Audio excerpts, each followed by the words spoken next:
নমস্কার, বিরতির পর আবারও প্রত্যেককে স্বাগত। এই মুহূর্তে চোখ রাখবো আগরতলার দিকে।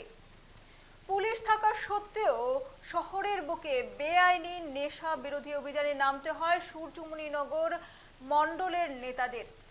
ঘটনা আগরতলার আমতলী থানাধীন বাইপাস সড়কে। এক টিফিনের দোকানে বিপুল পরিমাণ মদ উদ্ধার করতে হয়েছে সূর্যমণিনগর মণ্ডলের নেতাদের।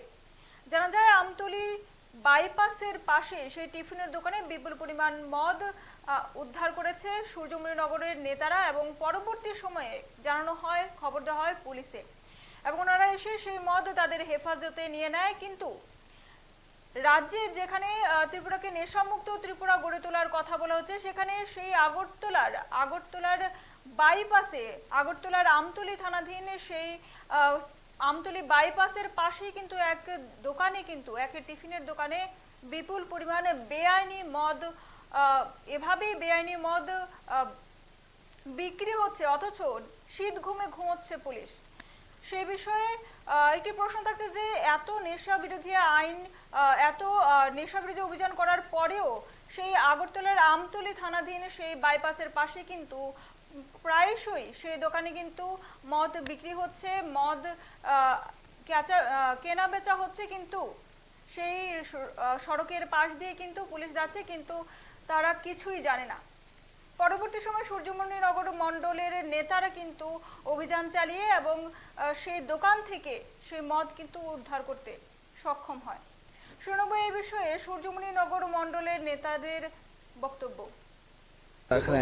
আজকে সর্বত্র আপনারা অবগত হয়েছেন ইতিমধ্যে, বিশেষ করে আমাদের সূর্যমণিনগর বিধানসভা যেটা, সর্বত্রই দিন রাত্র আমাদের বিধায়কের নেতৃত্বে, আমাদের মণ্ডল কমিটির নেতৃত্বে সর্বত্রই আজকে নেশার বিরুদ্ধে যে আওয়াজ, নেশামুক্ত সূর্যমণিনগর গঠন করার লক্ষ্যে যে আওয়াজ প্রতিদিন আমরা রাজপথে আমাদের বিভিন্ন মিছিল সভা সংগঠিত হচ্ছে, তারই একটি পার্ট হিসাবে আজকে আপনারা দেখতে পাচ্ছেন আমাদের বাইপাস সংলগ্ন এই দোকানের মধ্যে আমার সাথে এখানে আমাদের সূর্যমণিনগর মণ্ডলের মণ্ডল সভাপতি মান্তু দেবনাথ শুরু করে আমাদের বিভিন্ন যুব নেতৃত্ব, যুবক ভাইয়েরা সম্মিলিতভাবে সকালবেলায় যখন বাইপাস সম্মিলিত এই দোকানে টিফিন করতে আসেন, এসে দেখে ভেতরে আপনার বাংলা মদের একটা ফোয়ারা লাগিয়ে রেখেছে। সকাল থেকে স্কুল পড়ুয়া, যেটার জন্য বারবার আমরা আওয়াজ করছি, স্কুল পড়ুয়া ছাত্র যুবকদের জীবন এই নেশার মাধ্যমে ধ্বংস করা হচ্ছে, তাদেরকে হাতে নাতে ধরতে পেরেছেন আমাদের মণ্ডল সভাপতি থেকে শুরু করে সবাই। তো আমরা একটাই বার্তা দিতে চাই, এইভাবেই আমাদের অভিযানটা চলবে, সর্বত্র অভিযান চলবে এবং সূর্যমণিনগরকে যে আওয়াজ আমরা তুলছি যেটা নেশামুক্ত করবো, তো সেটা আমরা করেই ছাড়বো।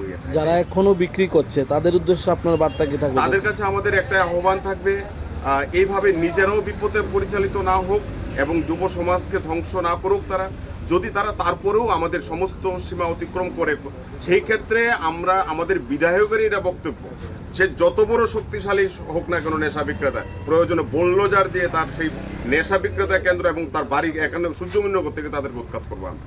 এটা আমাদের অঙ্গীকার। এটা এখনো কি পাওয়া গেছে?